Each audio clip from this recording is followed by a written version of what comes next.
Akkam jirtu kabajamoota fi jaalatamtoota hordoftoota biiftuu Oroo bakkuma jirtanitti nageenyi keenya kan kabajaatiif kan jaalalaa isin haa ga'u isiniin jenna. Ta'an sun oduu isaa kana qabannee dhiyaannee jirraan ganuma sagantaa kanatti nu hojii turaan affeerraa kenna kun biiftuu Oroodha keessanii jajjabeeffadha laayikii sheer godhuu hin dagatina. Kallattimaan gara mata duree oduu amma qabadheetti yeroo dabru oduun jalqaba. Sirni awwaalcha haadha manaa aartist Andu'aalam Gosaa Qananii Addunyaa har'a gaggeeffamee jira. Andu'aalam Gosallee sirna awwaalchaa kanarratti boo'ee biyya boochisee jira. Dabalata oduu kana qabna isiniin kenna. Oduun itti aanu muummichi ministeera Itoophiyaa Abiyyi Ahmed gara Harargee imaluudhaan haasaan inni taasise uummata mufachiisee jira. Mufachisuu qofaa miti dheekkamsiisee jira. Uummanni Harargee uummata qonna hin beekne, uummata seeftineettiidhaan bulu, uummata harka namaa eeggatu jechuudhaan uummata utubaa duwidaa diinagdee biyyattii tanaa ta'e haala kanaan inni ibsuun uummata dheekkamsiisee jira. Dabalata oduu kana qaba. Oduun itti aanu haalli nageenyaa kaaba Itoophiyaa baay'ee wal xaxaa ta'ee jira. Haalli nageenyaa naannoo Tigraay to'annoon ala waan ta'e fakkaata. Pirezidaantiin bulchiinsa yeroo naannoo Tigraay irraa baqatuun dhagahamee jira. Akkasumas naannoon Tigraay garee TPLF kan Debratsiyoon Gabra Mikaa'eliin hoogganamu harkatti waan galte fakkaatti. Gareen TPLF kan Debratsiyoon Gabra Mikaa'eliin hoogganamu bakkoota garaagaraatti tarkaanfii fudhateen humnoota bulchiinsa yeroo hedduu hojiin ala taasisee jira. Eertiraalleen qophii isii xumurtee jirti. Humna waraanaa guddaa kan lafaatii fi kan qilleensallee akkanumas meekanaayizidillee gara naannawaa daangaa Itoophiyaatti siisuudhaan waan ta'u hordofaa jirti. Walumaa galatti oduu kanneenii fi kan biroollee qabadhee jira. Guutuu oduu wajjin isin wajji turuudhaan bariisoo ganamooti. Hanga guutummaa sagantaa kanaatti nu wajjin tura. Oduun itti aanu kun oduu ammeedha. Sirni awwaalchaa haadha manaa aartist Andu'aalam Gosaa har'a raawwatamee jira. Haadha manaa aartist Andu'aalam Gosaa Qananii Addunyaa sirni awwaalcha isii yeroo gaggeeffamaa turetti Andu'aalam Gosaa boo'ee uummata ba'ee boochisee ture.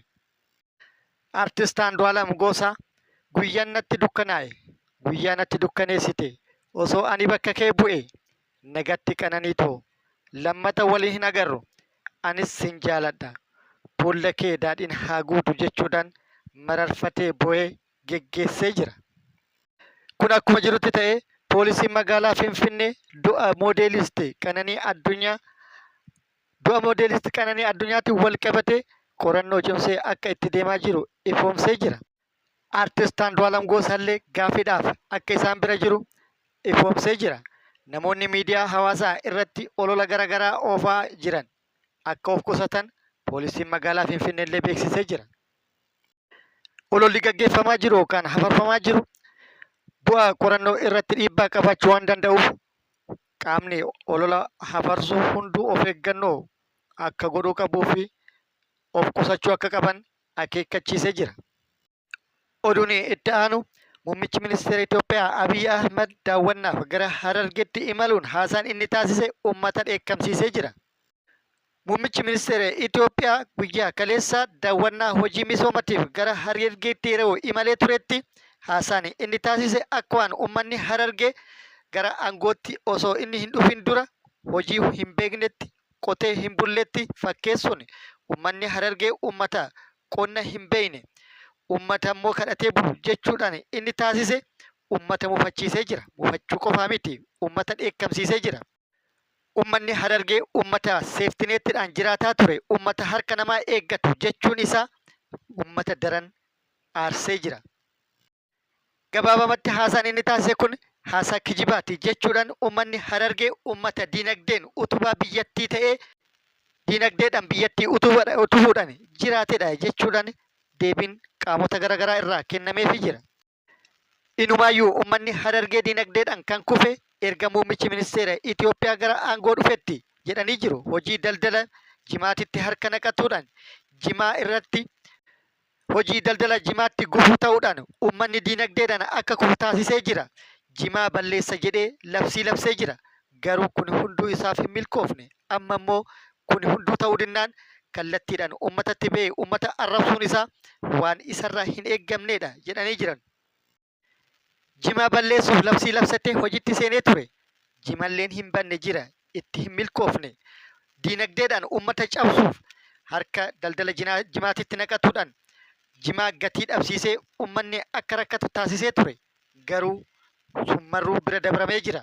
Amma immoo kallattiidhaan uummata arrabsuun lafa Harargee akka qamadii hin baafne qamadii faca'uu qaba jedhee jimaan baduu qaba qamadiin bakka bu'uu qaba jedhee waan hin beekne keessa galanii dhiibbaa garaagaraa uummata irratti raawwataa turuun waan isarraa hin eeggamin ture. Yookaan immoo beekaa uffakkeessee waan hin beekne irratti harka naqatuudhaan dhiibbaa uumaa turuun waan isarraa hin eeggamne. Kuni waan inni sirreeffatuu qabuu fi waan hin jirreen uummata burjaajessuuf yaaluun waan hin taane jedhanii jiru. Uummanni Harargee qonna hin beeku kan inni jedhe soba. Uummanni Harargee gaara isaa hunda misoomsee waan danda'een irratti hojjetee irraa argataa ture, irraa argataa jira jedhanii jiru. Uummata qonni maal akka ta'e beeku gaara Harargee dhaquun daawwatuun qonni maal akka ta'e Harargee irraa baratuun ni danda'ama jedhamee ni jira. Oduun itti aanu lammiileen Itoophiyaa hedduun Maayinaamaaritti ugguramanii turan marsaan biroo har'a gara biyyaa deebi'anii jiru. Lammiileen Itoophiyaa Maayinaamaar keessatti haala rakkisaa keessa turan kan biroo 43 gara biyyaa deebi'uu ministeerri dhimma alaa Itoophiyaa beeksisee jira.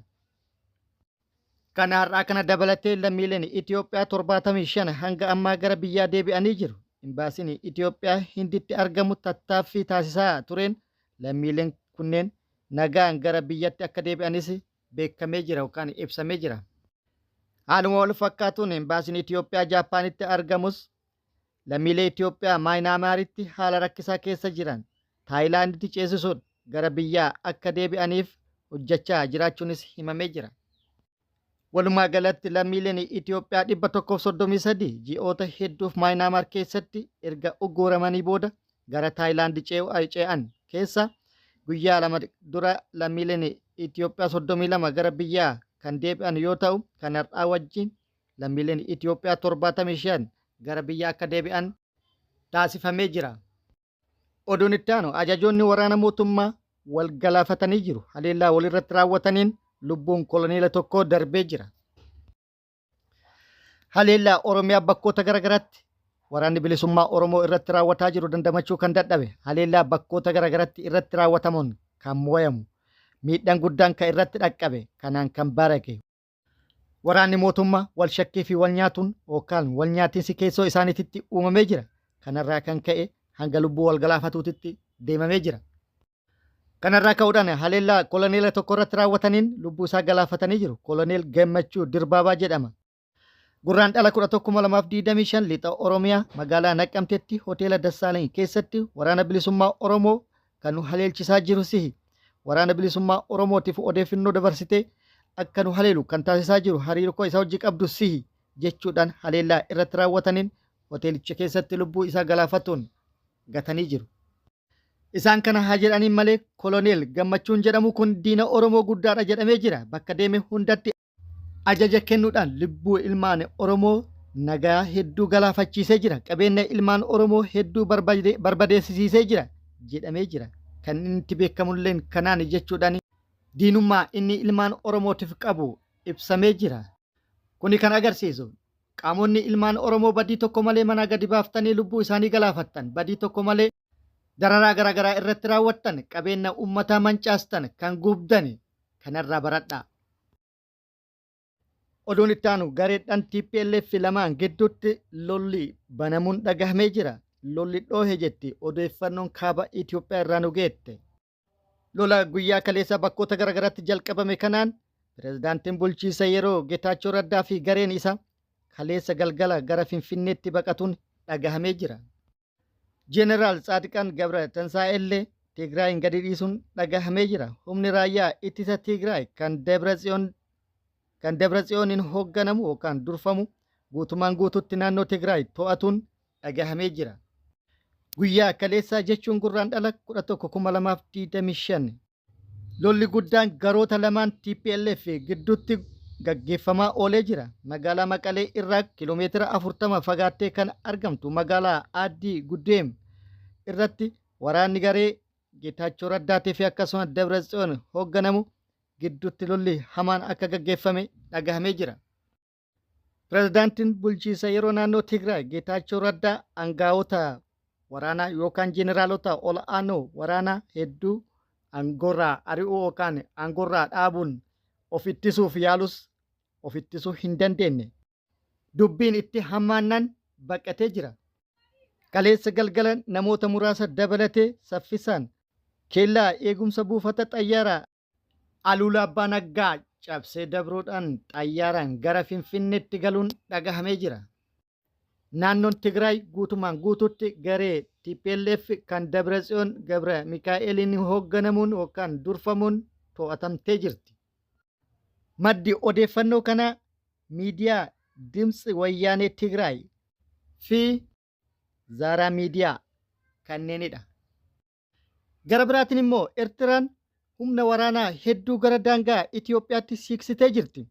Guyyaa kaleessa Eertiraan meeshaalee waraanaa hedduu ta'an taankii 100, BM21, rokkeettota 50 ol, helikoophtaroota waraanaa 30 ol, humna waraanaa makanaayizidii fi salphaa ta'e Asabii fi Buree irraan qubachiiftee jirti jedhamee jira. Mootummaan Itoophiyaa Asab tolaanis lolaanis tan Itoophiyaati kiiloomeetira 40 qofa nurraa fagaatti jedhee labsaa turus dubbiin akkas waan fakkaattu miti. Asab yeroo ammaa kana boombiidhaan axiramtee jirti jedhamee jira. Boombiidhaan axiramuun isii kun immoo wareegama guddaa kan kafalchiisu akka ta'e waan agarsiisudha. Lolli itti seenamee salphatti keessaa bahamu waan hin danda'amne akka ta'e kan agarsiisudha. Walumaa galatti sochii amma jiruun naannoon Tigraay fi Eertiraan sarara tokkorra waan hiriiran fakkaata. Kun immoo muummicha ministeera Itoophiyaatiif salphaa ta'ee kan mul'atu miti. Kabajamoota fi jaalatamtoota hordoftoota biiftuu Oroo oduun ammaaf qabadde kana hanga ammaa kana guutuu oduu wajjin isin wajji ka ture ani Bariisoo Ganamooti. Hanga yeroo itti aanutti deebinee wal agarruutti nageenyi Rabbii isiniif haa baay'atu. Nagatti nu turan hawwii kennaa nagatti nu tura.